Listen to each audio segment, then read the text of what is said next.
for marijuana, not other drugs, marijuana. And the line stretched back around through the lobby and did a couple of snake turns in the lobby. It was so long that we almost had to back up back through the metal detector, back out the door just to fit everyone in the line.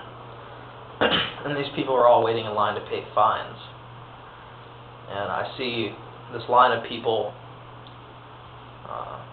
white, black, Asian, Arab, all these different people, young, old, standing in this line holding their pieces of paper, looking dejected, angry, frankly confused as to why they're being treated that way. And in the lobby there's an American flag hanging on the wall over these people. That's what America has made its citizens. We're one group of criminals under the American flag, apparently, according to the federal government. We're one group of untrustworthy criminals who need to have their money taken away. And I went and I sat down to wait to have my interview with the probation officer. And I'm sitting there, and this old man and his lawyer come in. He sits down. The old man goes away for a minute to go to the bathroom. I'm like, hey, what's this about? Why is this? I mean, when I say old man, this man was about, it had to have been at least 75, maybe even older. And I said, why is he in here? He's like, he smokes marijuana. And this old man comes back, he sits down, he with his shaking hands, he takes his glasses, he puts his glasses on, his reading glasses, and he goes to look at the piece of paper. He's so old, his hands are shaking so badly, he can't even write out the form to give to the probation officer. He has to have his lawyer sign it for him. And it just kind of hit me in a wave right then. It's like, this is what we've come to. We're disrupting the lives of our young people, our future, people that just want to use a almost consequence-free, besides the legal consequences, a consequence-free drug for a variety of purposes, none of them evil. We've disrupted their lives, and then we've also taken this old man. He might have been a World War II vet, who knows? Almost as old as my grandfather, putting him on probation for a year for smoking some marijuana.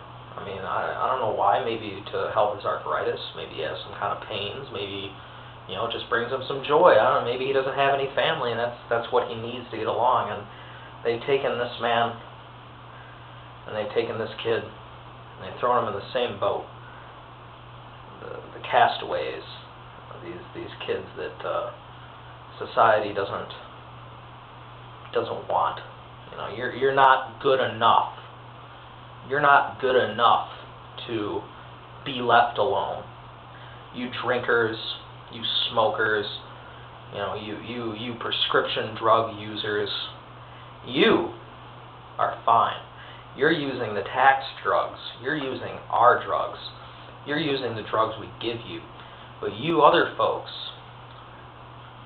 we're gonna throw you in this boat and sell you down the river to support a corrupt system. It just all piled on top of me, and I realized, the state of it all. And I couldn't understand at that moment, sitting in a room with a 17-year-old kid and a 70-some-year-old man, both there for smoking marijuana. And I just couldn't understand, in my wildest fantasies, why anyone would think that either of these two people deserved any sort of punishment at all. I couldn't understand it. You know, I feel that, you know, that for me in particular, that the 24 hours that I spent in jail with no phone call, because you don't get a phone call until the detective decides that you, yeah, by the way, you won't get your fucking phone call. Don't think you will. They don't give out phone calls until the detective decides that your phone call isn't going to interfere with the investigation. So for 24 hours, no one knew where I was. My mom didn't know where I was. She was in hysterics. I wasn't allowed to call her. You know, another thing that irritated me is I was in jail on the night of the Stanley Cup Championships, and I didn't get to see the Red Wings win the fucking Stanley Cup. I watched every game of the whole playoffs, and I missed that shit. That's not really important, but it was important to me. You know, and it's just this feeling you get, this complete power. You know, you're completely powerless when you sit in that cell.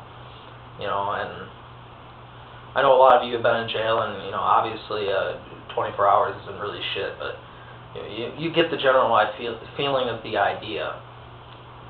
And just, you know, there was nothing I could do. I had been told I was going to be able to leave. I kept asking. I asked every guard that came in. I said, hey, you know, because they check you every hour or so to make sure you're still alive. You know, I said, hey, you know, I was told I was going to be out of here 4 hours ago. I was told I was going to be out of here 6 hours ago. I was told I was going to be out of here 16 hours ago. And they started telling me, well, you have to have an interview with the detective. And you know, I said, I already interviewed with the detective. And then the other guard would come in and be like, is there a problem here? And he'd clutch his taser, the new weapon of mass torture that they've distributed to our law enforcement. You know, he's like, is there a problem here? You know, I'm thinking to myself, you're still going to threaten me? I'm behind, you know, a glass wall. I don't even have shoes to throw at you. And you're going to threaten me with your taser? You're going to open your door, come in here, and taser me for asking why I am not getting any information? And that's what they're doing to you. They're making you powerless. They've put us all in a prison cell, in a matter of speaking. They're telling us that you know, there's just certain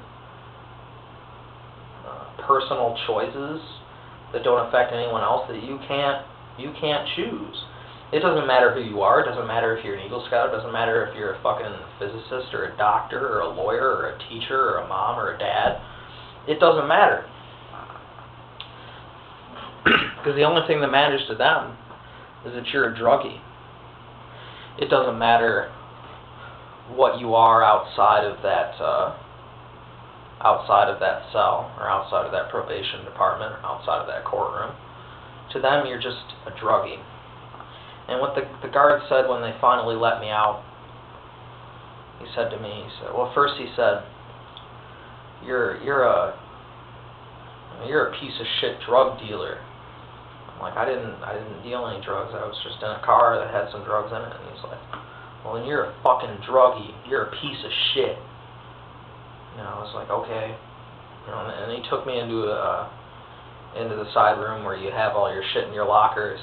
You put all your shit in the bag. There's nobody else in the room, and he's like, what are you doing smoking marijuana anyway? Marijuana's for fucking niggers. You should be smoking crack like a good white boy.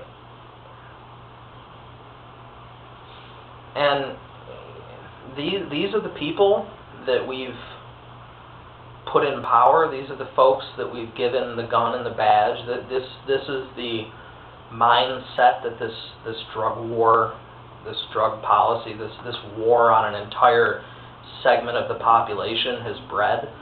A mix of ignorance and racism, totally unfounded and totally, you know, from no logical